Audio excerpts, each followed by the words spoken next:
In recent discussions of Super Mario 64, there has been a lot of talk about what many people refer to as liminal spaces, which I'm sure many of you have heard of before, even on this channel, and may well be a little tired of hearing about. The official definition of a liminal space is a transitional location between two places, whether that be a physical place like a hallway between apartments, an elevator, or a staircase, or a mental place like going through depression or coping with loss or grief. Basically just temporary spaces that are unavoidable but you're not supposed to spend an exceedingly long time in, because they are merely transitional to a conclusive destination. However, the term has since expanded its colloquial definition to include uncanny dreamlike areas that may invoke nostalgia or discomfort or comfort depending on who you ask. And it is when these terms enter the equation that Mario 64 becomes relevant to the conversation. Many of the people discussing this type of thing will have played Super Mario 64 in their childhood, and much of your time in this game is spent in the castle. This space in between levels, which takes the form of an abandoned art gallery, and with its bright colors and tiled floors might remind some of us of kindergarten class or daycare, or that one room at children's hospitals that has video games to keep the young siblings entertained while their brother gets stitches in his lip because they gave him adult crutches for his broken foot 2 weeks earlier and he slipped with them because they weren't meant for 6-year-olds. True story.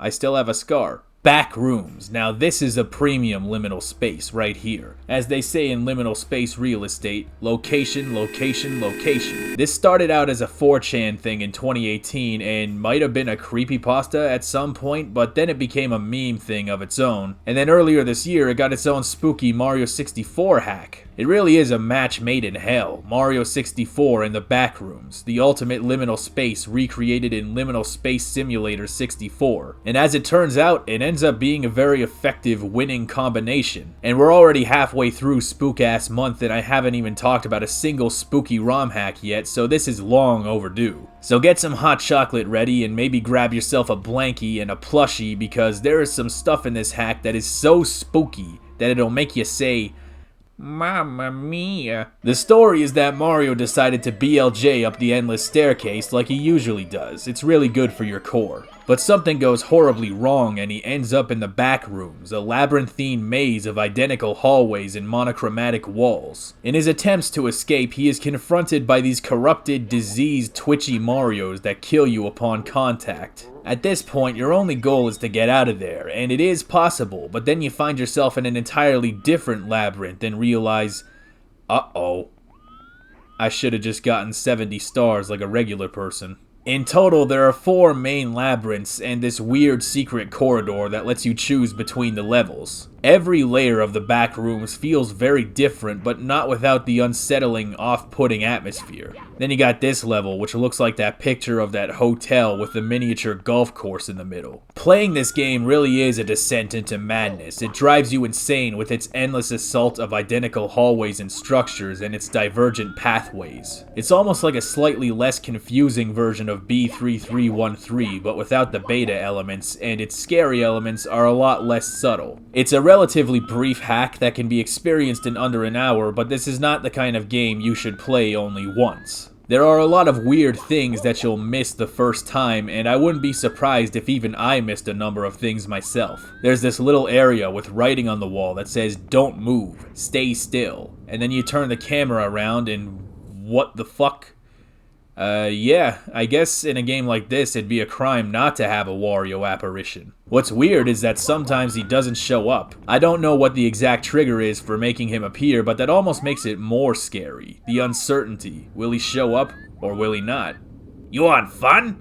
Wario show you fun. Wahaha! Or maybe he won't, I never tell you. Then there's this freaky containment chamber which I didn't even know was here on my first playthrough. What does it all mean? Did Mario stumble upon some secret testing facility? Or is the entirety of the Backrooms just a well-disguised containment chamber altogether? This is almost like the old Resident Evil games, you know, you spend so much time in tight corridors where you can barely see what's around the corner, but it's probably a spooky ghost that's going to do something freaky. And I don't mean the good kind of freaky. Actually, it's closer to something like Silent Hill, because the game is much more about its bizarre and otherworldly atmosphere than anything else. Most of the audio in this game is just ambient, and it's always there, never allowing the player to relax or find refuge from the constant anxiety of a jump scare that never happens.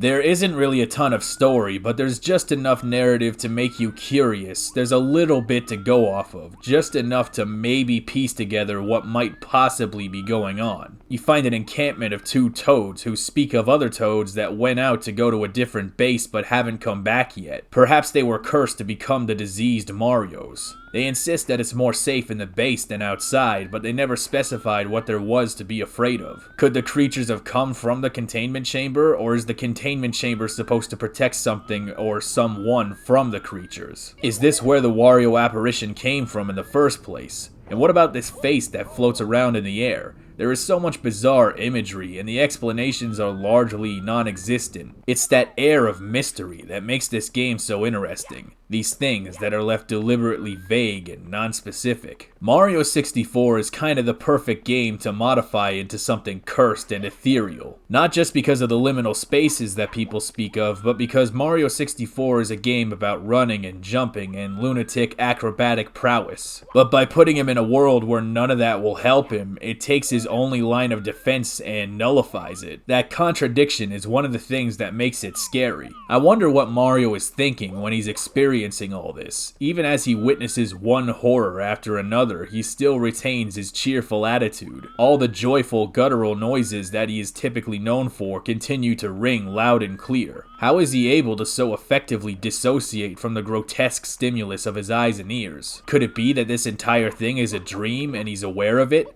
Or perhaps that he was the real monster the whole time? I mean, I don't know why he would be, but what if he is?